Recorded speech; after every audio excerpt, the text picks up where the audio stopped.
Halo, selamat ketemu lah teman-teman semua. Ini ada kakak tingkat dari Saat Malang ya. Kok Dia jadi berasa selisih tua 10 saya? tahun. Eh, 1980 masuknya ya. Kemudian Iya. kemarin sempat lihat khotbahnya di Kalam Kulus Malang, jadi saya tertarik. Saya mau ajak Ibu ini untuk share juga di tempat kami ya. Dan puji Tuhan Ibu ini bersedia gitu ya. Siapa orangnya ya? Namanya Ibu Lili Efrin. Nanti dia akan kenalkan dirinya mungkin ya, ya ke kita. Ya, selamat datang ya Ibu Lili Efrin ya. Shalom semuanya. Ya, gimana kabarnya? Baik, sehat. Puji Tuhan lah. Zaman sekarang keadaan begini bisa sehat, bisa bangun leluasa. Itu berkat Tuhan yang harus disyukuri. Hari itu berapa lama ada di Los Angeles ya, di Amerika? 1 tahun lah. Mungkin murninya itu 10,5 bulan. Kita bagi 2, 6 bulan. Terus kira-kira 4,5 bulan gitulah. Ya, Oh iya, iya. Jadi kalau pulang sudah adaptasi kembali nih ya. cepet cuma setahun kok. Nyetir-nyetir gitu gak masalah ya? Pak Henry yang setir, saya nggak berani. Oh. Saya kali ini disuruh dipus-pus-pus, habis lama juga lagi apply untuk driving license, punya saya nggak lolos. Oh. Pasportnya dia bilang, ini fraud ya, kok nggak bisa dibaca. Saya bilang, fraud gimana? Saya udah datang bareng-bareng, kok bisa fraud sih? Saya bilang, ya nanti tunggu lagi. Sudah mau pulang, baru dipanggil. Udah mau pulang, dipanggil, ngapain gitu Oh. loh. Ya teman-teman mungkin ada yang sudah kenal karena Ibu ini kan cukup terkenal ya, Ibu Lili Efrin ya. Dia dia hamba Tuhan yang melayani di Gereja Kristen Indonesia Anugerah Bandung ya, bersama Ya. pendeta Henry Efrin ya. Kalau Pak Henry, saya mungkin nggak pernah ketemu secara langsung, cuma dengar kepopulerannya dulu. Ada itu majalah mereka bikin ini masih Pelita masih zaman. muda-muda, pelita zaman gitu ya. Ya, Iya, iya, iya. ya. Jadi zaman sudah lewat pelitanya tapi masih berkobar. Amin. Mungkin Ibu Lili Pelita bisa Tuhan. kenalkan ke kita dulu. Ada teman-teman yang belum kenal siapa Ibu Lili gitu loh. Sama Pak Henry, sama beberapa orang anak apa gitu. Oh gitu ya, jadi ini kayak perkenalan pribadi aja ya. Ya, Saya ya. sama Pak Henry orang Surabaya.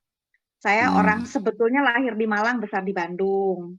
Jadi dikasih ke orang gitu loh dari bayi. Jadi besar di Bandung, Oh, lalu sekolah ke Malang. Nah disitulah jumpa Pak Henry. Lalu setelah ya Tuhan persatukan, kami sama-sama melayani. Pertama di Kudus, kemudian rencananya mau sekolah, tapi Tuhan belum buka jalan, jadi ke Surabaya dulu. Lalu baru sekolah ke oh. Taiwan jadinya, balik lagi ke Bandung, lama gitu, terus baru ke Amerika, terus di Bandung terus sampai kemarin emeritus. Ke Amerika lagi Berarti setahun balik Mandarinnya lagi. pintar ya, belajar 有 Mandarin. 一点啦，不错啦，一点点可以啦。Bodoh nekat Mandarin saya sih. Ya kemarin ada adik tingkat satu, penginjil Denny, nanti dia bulan Juni mau ditabiskan pendeta. Dia sekarang melayani di Taiwan.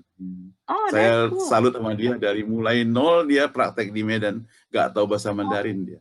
Ya, jadi dia belajar oh saya terus sampai percaya bisa pasti. Kalau mau bisa. Saya soalnya iya, ngalamin. Saya dari nol. iya. Falas Sekarang mulu dia udah kalau khotbah ngomong. Mandarin. Cool, keren, keren, keren, keren. Iya, iya. Iya, Anak iya. saya dua. Satu Airin. Airin tahun ini jadi memasuki 33 ya. Nanti Hmm. Juli ini. Anak saya laki Oktober memasuki 31 gitu. Airin kan yang pintar musik ya kalau saya. Ya, dia bidangnya musik, anak saya yang laki animasi. Ya, Hmm. dua-duanya seniman. Jadi ya namanya orang seni kreatif gitu ya. Kok istilah seniman kok kayaknya suka-suka bikin orang geli-geli gitu. Iya. Ibu kalau boleh cerita sudah berapa lama pelayanan di gereja di Bandung ya kemarin? Kami di Bandung itu mulai dari Taiwan pulang itu sebelum ya mulai dari ICUCR ya, tahun 92 mulainya. Sampai Hmm. berarti 26 tahun 2018 Agustus itu kita emeritus secara struktural gitu. Hampir Kan 27 saya tahun lihat pelayanan di situ. Ibu Lili walaupun Pak Henry emeritus tapi Ibu dan Bapak masih tetap aktif ya. Kira-kira apa resep deh buat kaum ibu ya, apalagi nanti kan kita mau memperingati Hari Ibu Mother's Day ya. Apa yang membuat resep untuk tetap aktif, tetap semangat melayani Tuhan itu bisa Satu di-share? memang masih muda.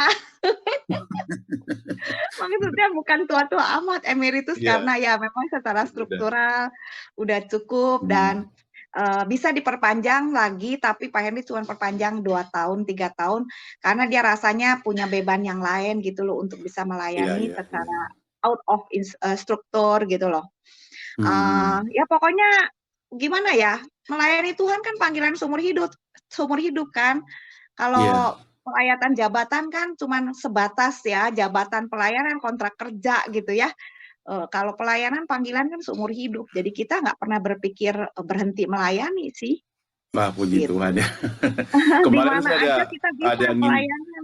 ada ngintip khotbahnya di Kalam Kudus Malang. Jadi ada pelayanan ibu yang mungkin sangat mendorong orang-orang bisa terinspirasi ya. Mungkin ibu bisa ceritakan, bisa share ke kita dengar Ya, gitu. tuh anak saya seniman tuh di belakang tuh potongannya juga unik. Oke, jadi memang soal pelayanan, selama kami pelayanan di dalam gereja secara struktural dari dulu saya punya kesukaan, mungkin dari Tuhan juga ya. Jadi makanya dikasih orang kasih saya nickname Nokia ya, connecting people. Saya punya Oh, akses oke. pelayanan interdenominasi sama di luar gereja gitu kan, pelayanan yang berhubungan dengan kegerakan di kota, jaringan doa kota. Biasanya memang membawa nama GKI Anugerah ke masyarakat, ke gereja lain. Sebetulnya Hmm. mereka nggak secara resmi ngutus saya, cuman karena saya suka gitu. Jadi kayaknya Oh. bawa nama anugerah kemana-mana gitu, bahwa ini loh GKI Anugerah, GKI itu eksis di dalam kegerakan kota gitu loh. Itu dari dulu. Nah, setelah kira-kira tahun berapa ya, 5-6 tahun yang lalu juga Tuhan taruh di saya itu pelayanan untuk anak generasi muda Indonesia gitu loh. Uh, saya lihat itu ada satu pelayanan namanya Alongsiders di Kamboja, itu kok bagus sekali. Satu Oh. misionari ya, kakeknya, papanya misionari. Nah, anak muda ini, Craig Greenfield itu udah sempat hilang. Tapi kemudian dimenangkan. Tuhan punya beban kepada kaum muda di Kambodia yang bisa mengubah generasi muda di negara itu karena dia melakukan pelayanan yang bersifat mentoring one on one. Jadi 16 tahun ke atas dibimbing, dibina untuk mementor adik kecilnya yang 15 tahun ke bawah di sekitar mereka. Jadi nggak pakai kendaraan, nggak pakai uang jalan, yang dekat-dekat gitu loh. Saya bilang, itu Iya, untuk iya. Indonesia bagus gitu lah. Saya ingat sekali itu Januari 2015 kira-kira ya. Lalu saya coba kontak, lagi saya siapin khotbah tuh waktu itu 1 Petrus 2 ayat 9, saya bilang, Imamat Rajani, gereja tuh kenapa ke dalam terus ya pelayanannya kok nggak keluar? Kan Tuhan suruh kita keluar, kok susah banget dibawa Iya, keluar. iya, iya. Nah, saya rasa ini kok bagus gitu loh. Ya Tuhan kontakkan saya dengan Craig Greenfield, kok orangnya enak, saya mau belajar apa juga bisa gitu loh. Terus mau diundang ke Indonesia, asal ibu katanya bisa kumpulin pemimpin-pemimpin dari 10, paling sedikit 10 gereja yang berbeda. Nah saya kan Nokia, aduh ngumpulin teman gereja sih gampang gitu ya. Saya berdoa, terus akhirnya bulan Mei 2015 itu ya, saya share sama teman-teman di grup, ini loh ada pelayanan baik untuk generasi muda Indonesia, mau nggak kita dengar visi misinya gimana, barangkali kita bisa lakukan di Indonesia, paling nggak di Bandung. Responnya bagus, ada 100 lebih pemimpin datang dari 38 Waduh. gereja waktu itu. Iya, Ya iya, iya. anugerah kan selalu facilitate kalau untuk acara-acara kota gitu, macam-macam lah. Wanita bijak, pria sejati, selalu kita nih mulainya di anugerah itu yang, ya itu saya juga suka Iya, iya. ikutan juga kan gitu kan. And then waktu itu kita merasa ini pas buat Indonesia. Generasi muda Indonesia ini perlu mentoring yang bersifat membangun karakter. Bagaimana gereja Tuhan bisa berdampak kepada lingkungannya. Terus singkat cerita, saya sharing siapa yang punya visi sama. Karena Craig bilang, ini nggak boleh dipegang satu gereja, harus interdenominasi. Jadi Oh. nggak mau dia kerja satu gereja. Harus kalau di India, dia bilang pas penjajakan, negara kedua Indonesia, ketiga India bareng masuknya. Sekarang udah di 20 negara lebih itu Alongsiders itu. Nah, waktu itu dia bilang kalau di Kambodia ada yayasan tertentu gitu, kayak badan antar, kalau kita kayak PGTI, PGGI gitu kan ya, Iya, yang iya, iya. bersifat interdenominasi yang memayungi. Lalu saya pikir di kita nih siapa kalau nunggu GKI rapatnya lama, gimana? Nah akhirnya adalah di Bandung itu namanya Bless Partnership, Bandung Bless Partnership yang kebetulan ketuanya teman saya dari gereja lain. Dia juga berbeban. Dia bilang, udahlah Bu, kita payungin, tapi kita nggak ada dana loh ya, cuman payung hukum aja katanya gitu. Iya, Ya iya, udah iya. deh, pikirnya kita juga polos-polos aja. Beliau dan saya kita berdoa, ya udah deh investasi, kita punya tabungan untuk pelayanan. Ya investasi pertama lah memulai pelayanan ini kira-kira ke jumlah tertentu. Belum jadi yayasan waktu itu. Nah, akhirnya mesti ada full timer untuk dibina yang 50 tahun ke bawah. Saya nggak boleh. Saya hanya sebagai promotor karena umurnya udah 50 tahun Oh, lebih. Kalau generasi muda harus di bawah 50 yang bergeraknya. Ada iya, anak iya, muda iya. umur 20-an, 30 yang punya hati ikut dan dia mau jadi full timer kami gitu loh. Jadi singkatnya mulai Hmm. dari situ tuh Pak Saumiman. Mulai dia di training ke Kambodia, saya juga ikut. Dialah jadi full timer kami untuk menjalankan di lapangan. Perintis ke sana ke sini. Nah, kita yang support untuk kehidupan dia. Jadi kayak punya hamba Tuhan sendiri gitu loh. Nah, udah Jadi di jalan 5 bulan. lapangan mereka ngapain aja? Di Mereka lapangan dia kerja merintis apa aja? sharing visi misi tentang Alongsiders ini, kita di Indonesia namanya Yayasan Sahabat Anak Indonesia, Sahabat Indonesia belakangan Oh, kira-kira 3 sahabat tahun Indonesia. udah jadi yayasan. Heeh. Jadi bagaimana sharing gereja-gereja mana? Ternyata nggak mudah ya, karena itu mengajak kita care sama orang yang non-believer dan di luar lingkungan Christian. Jadi Christian have to bless Ya. the unbeliever. Dan yang miskin, yang susah, yang rapuh, yang kita bilang, aduh nih orang kotaan ya disuruh perhatian gitu, keluarganya kan mesti ada tanda tangan izin anaknya mau mendampingi orang lain. Aduh anak saya kok mesti temenan sama orang begini begitu, nanti gini, aduh jadi susah banget di kota geraknya. Jadi full timer kami Ibu Yeni Sastra itu, saya juga punya koneksi gereja-gereja, kita sharing dan lain sebagainya, mulai ke gereja pinggiran, di luar pulau, yang kecil-kecil gitu loh. Kita terus Oh. bergumul sampai akhirnya masuk by denominasi. Nah, itu pelayanan yang terus berkembang, yang tahu di lapangan adalah Yeni. Saya di belakang layar dengan Pak Paulus. Nah, udah 5 tahun jalan, uang kita kan untuk bayar salary dan operasional masih 50-50 dengan luar negeri. Dalam 5 tahun harus sedikit-sedikit gradually kita mesti mandiri. Jadi financially kita support diri kita sendiri. Bahan-bahan masih disupport dari luar negeri, kita terjemahkan. Anak saya yang bikin juga salah satu dengan artis melukis, anak saya bikin jadi buku gitu kan, bikin juga secara belakangan e-book-nya juga ya, bukunya secara elektronik untuk anak-anak bisa pakai handphone yang di kota, ternyata mainnya nggak main buku cetak, main buku pakai handphone gitu loh. Gitu. Nah, udah berapa Jadi bulan itu kita bukan hanya termasuk kota ya, di semua Oh, generasi udah muda gitu terasa ya. berapa hal kita kok ada di Sumba, ada di Medan, di Oh. Cirebon, di Kalimantan juga ada. Iya nih yang bergerak semua. Tiap-tiap 2 bulan dia ada Oh. letter untuk update gitu loh, sama sponsor, sama teman-teman yang punya hati. Sebetulnya sponsor mostly itu didukungnya begini. Ini yang saya juga rasa, aduh Tuhan tuh luar biasa kalau kita mau pelayanan. Saya bilang selalu ada jalan. Waktu saya pikir Hmm. keuangan ini kalau ngandelin kita berdua dan saya nggak mau minta sumbangan, nggak mengajukan proposal kemanapun. Saya bilang ini dari Tuhan, saya minta Tuhan yang support. Tapi ini keuangannya kan terbatas. Tiap bulan kan keluar kan salary kan, membiayai hamba Hmm. Tuhan. Share operasional masih dipegang sama luar negeri, tapi salary hamba Tuhan lokal kita harus bayar. Tempo hari pernah pakai 2 lagi, karena syaratnya mesti 2, nggak boleh sendiri. Cukup berat. Dan saya hitung-hitung, waduh uang kita bisa habis. Nah, waktu begitu saya berdoa, Tuhan mesti ada sumber dana yang hidup. Apa ya Tuhan ya? Baru 2 hari berdoa, singkat cerita Tuhan buka jalan, Wah, pokoknya panjang luar kalau biasa. diceritain. Iya. Heeh. Ditawarin bisnis kopi, kopi organik yang baru lahir, merek baru, bagus, Oh. tapi mahal harganya. Saya nggak suka kopi, saya nggak suka ngopi. Ini suruh jualan kopi, bagaimana? Saya hamba Tuhan, mana boleh jualan lagi. Tapi Tuhan bilang, kan kamu berdoa. Ada orang yang 2 hari sebelum kopi ini ditawarkan, jadi saya berdoa 2 hari ada teman yang sharing kesulitan hidup teman sekolah saya. Dan 2 hari kemudian kopinya masuk. Jadi saya pikir mungkin ini linknya.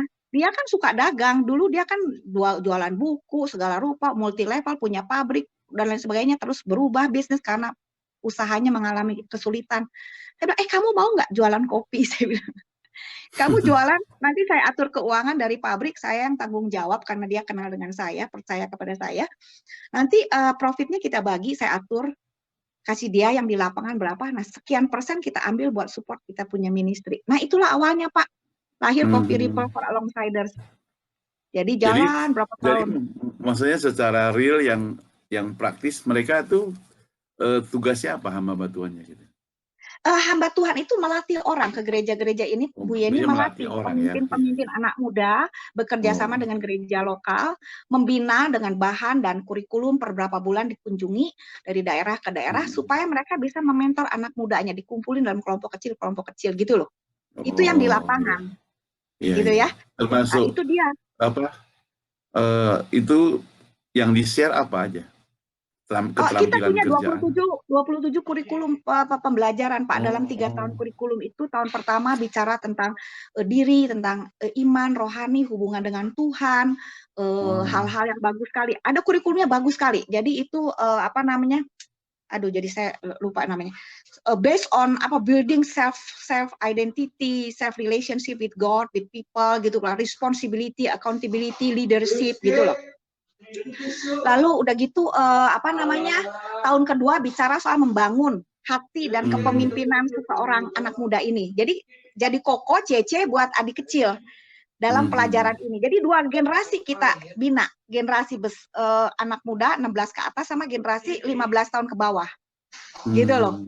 Nah, tahun ketiga lebih kepada pemimpin untuk berbagi apa yang dia udah belajar untuk dia mulai menjangkau keluar. Jadi 3 tahun kurikulum gitu loh, Pak. Kalau mereka mau ada yang tergerak daerah lain misalnya teman-teman lain pas dengar informasi ini tergerak, mereka bisa mau kontak hubungin. Bisa lewat saya, nanti saya langsung hubungan dengan Yeni. Nanti Yeni yang bergerak di lapangan untuk memfollow up. Saya di belakang layar selalu. Di pelayanan di linknya kita cantumkan nanti ya nomor-nomornya apa emailnya. Kita nggak masuk website apa, kalau di luar negeri ada, saya bisa kasih Alongsiders pelayanan. Indonesia ada di situ, tapi di Indonesia kita nggak berani. Why? You know this about discipleship, you know, and there's a very sensitive, so we cannot share about that openly here.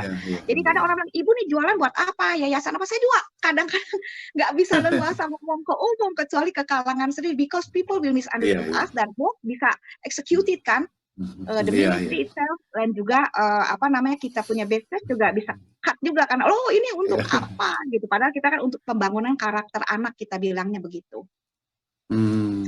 Ya gitu. Oke Bu, ya sudah panjang lebar dengar dari Ibu ya, semangat sekali ya. Kira-kira apa yang bisa Ibu pesan-pesankan kepada generasi-generasi muda yang ada di Indonesia ini? Apakah mereka bagaimana jadi orang-orang yang berpengharapan gitu? Oke, kalau di tengah COVID begini ya, justru saya rasa ini saatnya kita bisa menunjukkan hadirnya Tuhan, berkaryanya Tuhan, hidupnya Tuhan membantu kita. Paling nggak kita semangat, kita punya pengharapan, kita punya sikap yang berbeda, dan ada keterbukaan bagi saya ya untuk mengizinkan Tuhan pakai kita untuk bisa menjadi berkat. Saya lihat benar-benar segala hal Tuhan bisa bukain gitu loh. Kemarin kan ada sharing saya soal dengan sanitizer gitu, desinfektan, pas sebelum merebak corona. Bayangkan, kepikir aja nggak Efesus 3:20.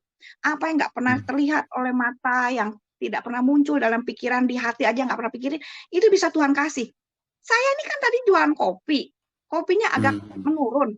Tahu-tahu Tuhan kenalan sama desinfektan yang kita juga nggak mikir bakal ada terjadi corona, dan itu menjadi satu produk yang begitu dicari banyak orang gitu ya.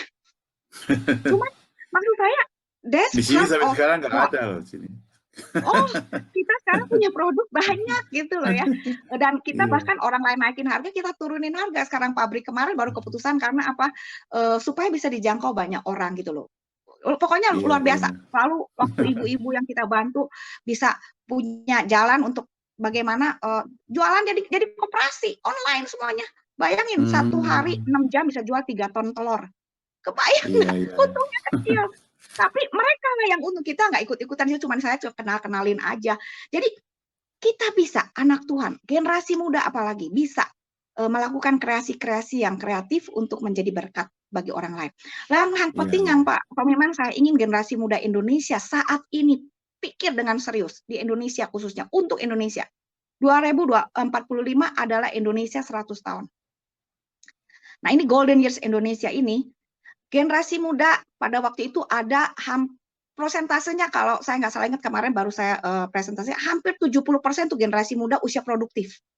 Ya, dan 90 juta itu anak-anak muda yang sekarang masih remaja, 20 tahun lagi, 25 tahun lagi kan udah jadi pemuda yang siap memimpin usia 40, 50, 30 usia produktif. Nah, kita generasi muda sekarang yang nanti usianya 60, 50 tahun kan sekarang usianya kan 25 gitu, sedang-sedangnya ya. Kita jangan take for granted loh. Equip ourselves and equip our younger generation. Saya merasa Tuhan siapkan untuk pelayanan Longsiders ini, saya makin semangat. Udah emeritus pikirnya, aduh ngapain lagi ya. Saya semangat lagi karena mikirin generasi emas. We are on the right track. Kenapa? Kalau generasi sekarang nih yang muda, nggak berkualitas. Ya, hidupnya, karakternya, imannya, keterampilan hidupnya memble, permisif gitu kan, mental tempe. Nanti gimana bisa bersaing, bisa mimpin Indonesia pada tahun 2045 itu menjadi kekuatan besar di dunia ini. Tapi secara ekonomi akan menjadi memble dan beban dunia terbesar kalau generasi mudanya memble semua. Jadi ayo generasi muda Indonesia, para ayah dan ibu yang sekarang masih punya nyawa, punya nyali, punya position, punya power, do something for the younger generation yang akan menjadi pemimpin 25 tahun lagi. It's very serious matter for Indonesia loh. Oke, terima kasih lah buat Ibu Lili ya untuk waktunya ya untuk share-share ya. Jadi teman-teman semua tadi ada share dari Ibu Lili supaya generasi muda secara khususnya mereka harus dipersiapkan dengan baik dan itu tidak terlepas dari peranan orang tua ya. Bapak, Ibu mereka ya harus memperhatikan baik-baik untuk generasi yang akan datang. Gereja supaya harus memperhatikan. Gereja terutama juga ya memperhatikan mereka supaya mereka bukan hanya kuat dalam pengetahuan tapi juga harus kuat dalam iman mereka ya. Juga takut akan Tuhan ya. Betul sekali. Sebelumnya saya akan tutup saya doain untuk Ibu ya sama Bapak nanti kita tutup ya. Tuhan kami bersyukur terima kasih untuk share dari Ibu Lili.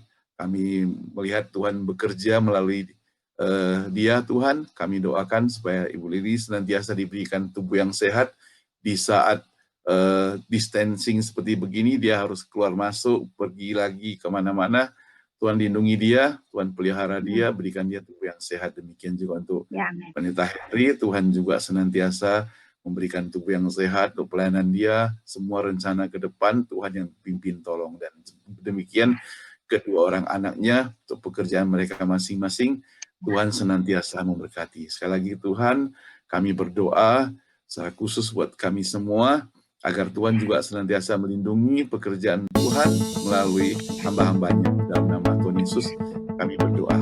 Amin. Terima kasih ya.